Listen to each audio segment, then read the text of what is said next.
In this video, I'm going to show you my pull day workout routine. So if you're trying to build some muscle and you do a push-pull legs training split, or you're thinking about starting, then this one's for you. This isn't necessarily going to be a beginner's tips video or anything like that, because I'm going to show you what I actually do for my workouts. Just so happens that today is my pull day, so I'm going to try my best to get a good workout as I'm explaining things as I go along. And I've been doing push-pull legs for about 5 years now and got really good results from it, so make sure to keep watching because I think this is going to help you out. No matter what kind of pull day it is, whether it's a back-focused pull day or an arm-focused pull day, I always start with pull-ups. And the reason is, it's a good gauge of my strength in relation to my body weight.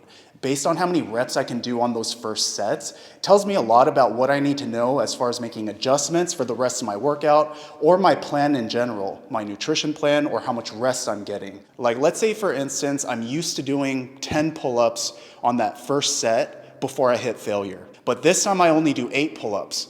Well, that tells me one of two things. Either my muscles are getting weaker or my body weight is going up. In either case, it tells me what adjustments I have to make. Now, let's say that instead of doing 10, I can do 12 pull-ups. Depending on if my weight changed, I know that either that's due to me getting stronger or losing weight because now I'm pulling less weight, then I can do more reps. But let's say I know that my weight is stable. My body weight hasn't changed, and now I know that any gains or losses based on reps that I can do is telling me if I'm doing something wrong or I'm doing something right. If you're new to pull-ups, it helps to do underhand grip. These are officially called chin-ups, but they're easier to do underhand grip than the regular overhand grip. So maybe just to start out, try doing chin-ups and then work your way to doing overhand grip. In terms of exercise selection for my entire workout, I usually do something like 2 pull-down movements, 2 rowing movements, 1 shrug, 1 isolation of rear delts, and 1 isolation of biceps. That would be what I consider a back-heavy pull day. So my first 4 exercises are alternating between pull-down and row. So I start with pull-ups, and then next I'm gonna do something like a cable row, where I pull back. It's along a different plane of motion. And then after the pull back, I do another pull down. Maybe this time instead of doing pull-ups, doing lat pull downs. After that, going back to a pull back or a row. I wanna demonstrate bent over barbell rows. And one thing I see all the time is people that roll their shoulders forward and row like this. The better way to do it is instead of rolling your shoulders forward, if you roll your shoulder blades back into place and lock it into place and then row back, you're gonna get a much better back workout. Before you do your first rep, make sure your shoulder blades are rolled back, you're locked into place, head not tucked like this, and then pull up, just right above your belly button. Nice, slow, and controlled. Elbows moving straight up. Those 4 exercises are gonna be my heaviest movements. I usually like doing shrugs because traps, I consider a back exercise. People like to train traps sometimes on shoulder day. A lot of people think of traps as being just this part of the muscle, but your traps actually extend all the way down your mid and even to your lower back. The problem with hitting traps with the shoulders, especially when you do push-pull legs, is it mixes up too much of your muscles so that they get in the way of each workout. Like if you hit your traps on push day, that's a lot of muscles that you're hitting, and then the next day you're hitting back, but your traps are already exhausted and they haven't fully recovered. And rear delts, same idea. Your shoulders are actually made up of 3 different muscles. There's the front delt, the side delt, and the rear delt. And a lot of people have underdeveloped rear delts. I like to focus on them and really isolate on pull day with the rest of my back.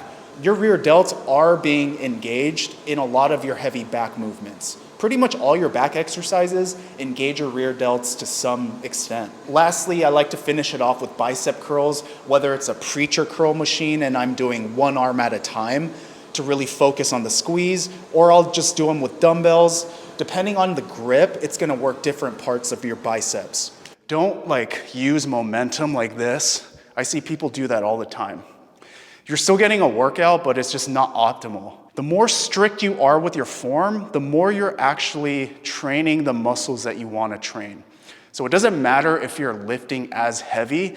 If you're really good with your form, you know that you're training the right muscles and you can always build on that. Post-workout meal, we're gonna start with some grass-fed beef. I do not trust a lot of the food that's out there, despite how healthy it might be. I think there's something up with the food. That's why I buy organic, grass-fed, pasture-raised eggs, organic vegetables and fruit as much as I can, just so I know that there's nothing else going into the food. And that's just how I've eaten for the last close to 10 years.